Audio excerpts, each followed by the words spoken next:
Assembly election ముగియటంతో Lok Sabha ఎన్నికలపై BJP focus పెట్టింది. State election తర్వాత కేంద్ర హోంమంత్రి అమిత్ షా తొలిసారిగా రాష్ట్రంలో పర్యటించనున్నారు. ఈ నెల 28న రాష్ట్రానికి రానున్న అమిత్ షా లోక్సభ ఎన్నికల సన్నద్ధతపై స్టేట్ బీజేపీ లీడర్లతో భేటీ కానున్నారు. రంగారెడ్డి జిల్లాలోని ఫంక్షన్ హాల్లో ఎంపీ ఎలక్షన్లపై భేటీ జరగనుంది. బీజేపీ మండల ప్రెసిడెంట్ స్థాయి నుంచి రాష్ట్ర అధ్యక్షుడి వరకు సుమారు 1200 మందితో అమిత్ షా భేటీ కానున్నట్లు తెలుస్తోంది. పార్లమెంటు ఎన్నికల్లో చేపట్టాల్సిన వ్యూహాలపై అందరి నేతల సలహాలు సూచనలను అమిత్ షా తీసుకోనున్నట్లు సమాచారం. అటు అదే రోజు అసెంబ్లీ బీజేపీ సభాపక్ష నేత ఎవరనేది డిసైడ్ అవుతుందంటున్నారు నేతలు. దీనికి సంబంధించిన పూర్తి డీటెయిల్స్ శ్రీనివాస్ అందిస్తారు. Srinivas, over to you.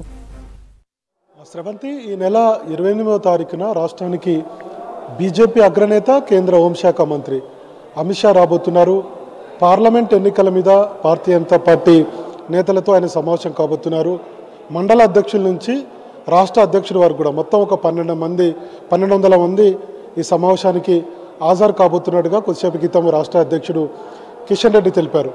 మెయిన్గా ఏంటంటే 2019లో భారతీయ జనతా పార్టీ 4 పార్లమెంటు సీట్లను గెలుచుకుంది. అందులో సికింద్రాబాద్, నిజామాబాద్, కరీంనగర్, ఆదిలాబాద్ ఈ పార్లమెంటు సీట్లలో దాదాపుగా 20% మేర ఓట్లు వచ్చాయి భారతీయ జనతా పార్టీకి. ఈసారి ఏంటంటే కొంత పార్టీ పెరిగింది, తర్వాత మోడీ ఇమేజ్ కూడా ఉపయోగపడుతుంది, తర్వాత దేశ భద్రత కావచ్చు, అంతర్గత విషయాలు కావచ్చు, లేదంటే మిగతా ప్రపంచ దేశాలతో మోడీకి ఉన్నటువంటి ర్యాపో కావచ్చు, ఇవన్నీ కూడా ఖచ్చితంగా పార్టీకి ఉపయోగపడబోతున్నాయి. మరోసారి అంటే మూడోసారి బీజేపీ అధికారంలోకి రాబోతుంది దేశంలో అనే దాని మీద ఒక చర్చ జరుగుతుంది పార్టీలో. కాబట్టి మెజారిటీ సీట్లు తెలంగాణలో గెలుచుకోవాలన్నటువంటి వ్యూహంతో భారతీయ జనతా పార్టీ ఉంది.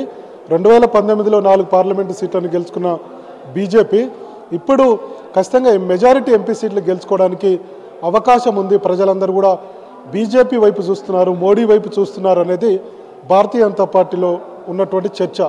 కాబట్టి గతంలో 4 పార్లమెంటు సీట్లను గెలుచుకున్న భారతీయ జనతా పార్టీ ఈసారి ఈజీగా 8 సీట్లు ఈజీగా గెలుచుకోవచ్చు. 12 సీట్ల వరకు కూడా ఆ అవకాశం ఉందనేది పార్టీలో జరుగుతున్నటువంటి అంతర్గత చర్చ. కాబట్టి బీజేపీ అగ్రనేత 28వ తారీఖున రాష్ట్రానికి వస్తున్నారు.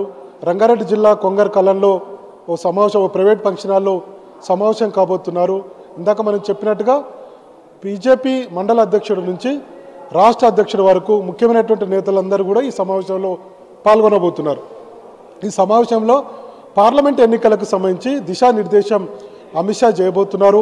ఎట్లాంటి వ్యూహంతో ముందుకు వెళ్ళాలి, పోలింగ్ బూత్ల పరిస్థితి ఏంటి, పన్నా ప్రముఖుల నియామకం కావచ్చు, శక్తి కేంద్రాల ఏర్పాటు కావచ్చు, ఇవన్నీ కూడా అసెంబ్లీ ఎన్నికల్లో ఎక్కడెక్కడైతే ఫెయిల్ అయ్యారో కేవలం 8 సీట్లు మాత్రమే భారతీయ జనతా పార్టీ గెలుచుకునేది, 14% మేర ఓట్లు సాధించింది. కానీ బీజేపీ నేతలు ఏమంటారంటే 2018 ముందస్తు ఎన్నికల్లో ఒకే ఒక్క సీటు భారతీయ జనతా పార్టీ గెలుపొందింది.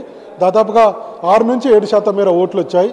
అదే 2019 వచ్చేసరికి 4 పార్లమెంటు సీట్లను గెలుచుకున్నాం, దాదాపుగా 20% మేర ఓట్లు సాధించాం. 2023 వచ్చేసరికి 8 అసెంబ్లీ సీట్లు గెలుచుకున్నాం, 14% మేర ఓట్లు సాధించాం. అంటే వచ్చే పార్లమెంటు ఎన్నికల్లో కూడా ఈజీగా 8 నుంచి 12 సీట్లలో 8 సీట్లు ఖచ్చితంగా గెలుస్తాం, 12 సీట్లలో మిగతా 4 సీట్లలో టఫ్ ఫైట్ ఉంటుంది అనేది భారతీయ జనతా పార్టీ నేతలు చెప్తున్నారు. గత 2019 ఎన్నికల్లో కూడా 2-3 చోట్ల భారతీయ జనతా పార్టీకి మంచి ఫలితాలే వచ్చాయి. అంటే 4 పార్లమెంటు సీట్లు గెలుచుకున్నప్పటికీ కూడా మిగతా చోట్ల డిపాజిట్లు కూడా వచ్చినటువంటి పరిస్థితి ఉంది. కాబట్టి ఈసారి ఖచ్చితంగా మోడీకి ఉన్నటువంటి క్రేజ్ ఉపయోగపడుతుంది. మోడీ కేంద్ర ప్రభుత్వ పథకాలు, అట్లనే ఈ మధ్యకాలంలో వికసిత్ భారత్ సంకల్ప యాత్రతోటి ప్రజల్లోకి భారతీయ జనతా పార్టీ వెళ్తుంది. అది కేంద్ర ప్రభుత్వం పథకమైన భారతీయ జనతా పార్టీకి సంబంధించినటువంటి కార్యకర్తలు వాలంటీర్లుగా పాల్గొంటున్నారు.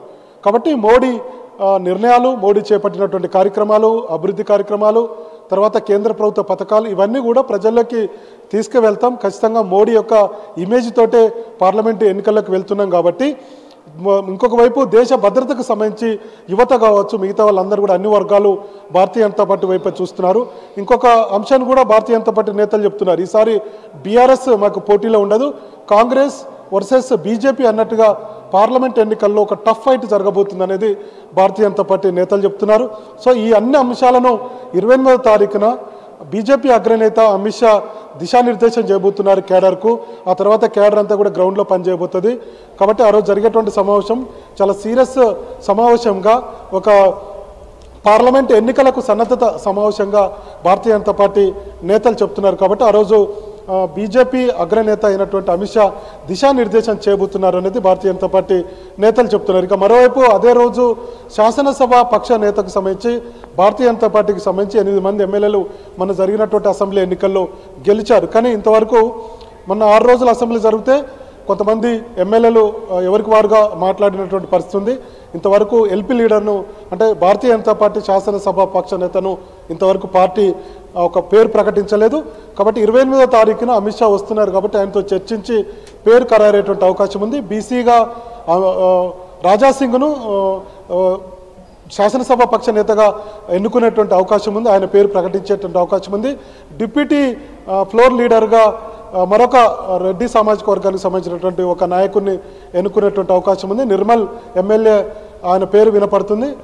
కాబట్టి ఆయనకు కేటాయించేటువంటి అవకాశం ఉంది. ఇద్దరు నేతలను భారతీయ జనతా పార్టీ ఆ రోజు ప్రకటించే అవకాశాలు ఉన్నాయనేది బీజేపీలో జరుగుతున్నటువంటి చర్చ. సో మొత్తానికి పార్లమెంట్ ఎన్నికలకైతే భారతీయ జనతా పార్టీ సిద్ధమవుతుంది. మొత్తంగా ఒక గ్రౌండ్ వర్క్ చేయాలనుకుంటున్నారు.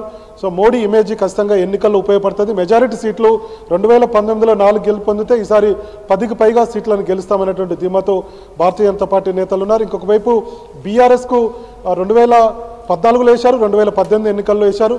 తర్వాత మొన్న 2023 ఈ ఎన్నికల్లో, అసెంబ్లీ ఎన్నికల్లో కాంగ్రెస్ పార్టీకి ఓటేశారు.